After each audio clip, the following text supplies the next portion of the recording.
Clark asked me to speak a little bit about him, to introduce him. It's a real honor. It's a privilege. It's a really small gesture in the bid to make some changes, and that's what Clark is here to do. He's explained to me, and it's in the pamphlet that I encourage all of you to take with you on your way out, that $11 billion more is spent than what's taken in by our current decision makers. Exactly. And speaking of our audience, we've got some great folks here, some public servants, Franch Hotchkiss, Dan Secor, Joe Armendariz. Please raise your hands. Thank you for what you do. But Clark is here to bring a fresh, engaging approach to Congress. Comes with Midwestern values, and he's seasoned here in California. And I think if we all rally around him and we all take responsibility, we can see him in office later this year, representing us. Without further ado, please join me in welcoming Clark Vandeventer, inside joke, for Congress. I appreciate it, John. Hey, thank you all. Come on, crowd on in here. Thank you all for being here. Really, really appreciate everyone being here today. My name is Clark Vandeventer, and I am your next congressman. I first came to Santa Barbara 10 years ago, right around the time Lois Capps was breaking her pledge to only fill out her husband's term, to not seek re-election. In those 10 years, our national debt has grown from about $5 trillion to more than $12 trillion today. Since Lois Capps last faced re-election, just over a year ago, we are $2 trillion in debt more. Okay, that's more and more debt being added to the backs of our children and grandchildren, my family, my son, my daughter. $11 billion a day. That's what this government today is spending every day above what we take in.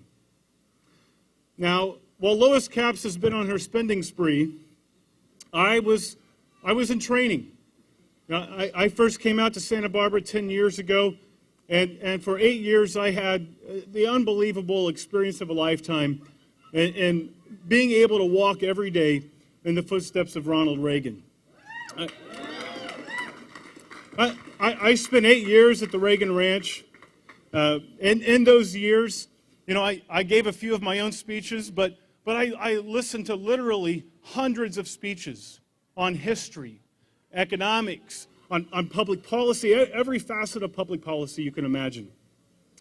I hosted over 500 private visits at the Reagan Ranch where I was able to talk with regular folks and men and women who've worked at the highest levels of government, business, public affairs, about real issues of success and failure, trial and error, victory and defeat. And from these people, I learned incredible lessons. Most importantly, I learned about leadership. I learned what it is to lead. And you know what? I've spent almost my entire life involved in, interested in, working on public policy issues. But a year ago, for the first time in my life, I was ready to quit. I was ready to throw in the towel. Because what we needed to do felt like stopping a moving train.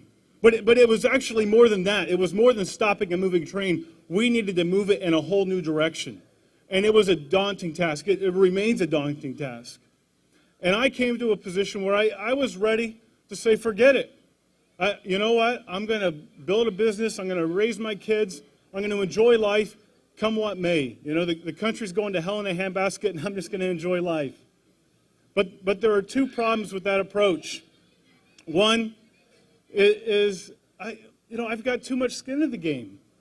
I'm a young guy. I've got a young family. I can't sit idly by and watch the country be destroyed because I've got too much skin in the game.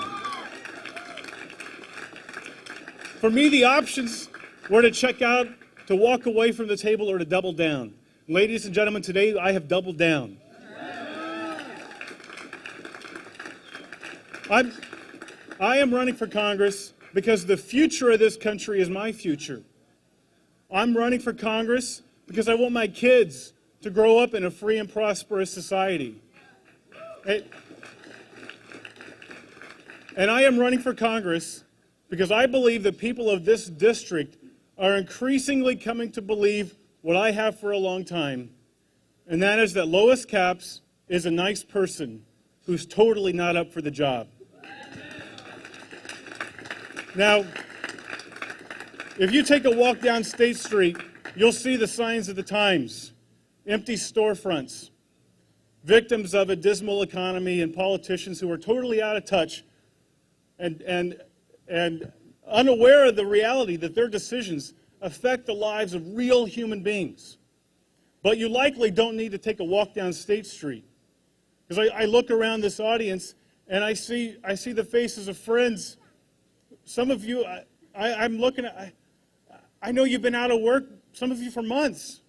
I'm looking at friends who have businesses, own businesses, and you're barely hanging on. I mean, you're gasping for air. Well, it's a tough situation. You know, the 23rd District, the Tri-County areas, we've lost tens of thousands of jobs in the last several months. Tens of thousands of jobs. But we are going to experience one more job loss. One more. This November, with your help, Lois Capps will lose hers. Now, I'm not running for Congress to be a part of the party of no. I'm not running to be a mere obstructionist. I want to get things done. I want to empower Americans. Americans who are overtaxed, overregulated, and overburdened by a government that is sucking the life out of this country. And I believe we can do it, and I believe we will. And I'm going to go to work, and I'm going to fight for you. Now,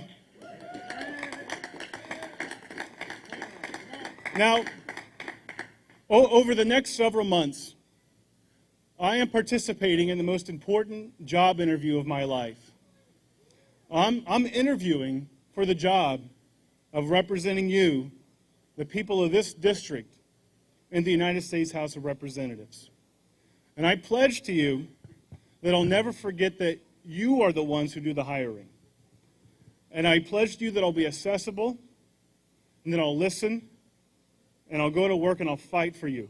Now, you can't walk in the footsteps of Ronald Reagan as long as I did without hearing his words at a moment like this. 30 years ago, he said to us, "Our time is now. Our moment has arrived. We stand together, shoulder to shoulder, in the thickest of the fight. If we carry the day and turn the tide, we can hope that as long as men speak of freedom and those who have protected it, they will remember us. And they will say, here are the brave, and here are their place of honor." Look, we have a big job ahead of us, but I believe we can do it. I believe we can do it with your help. I need you out there with me on the campaign trail, because together we can do it.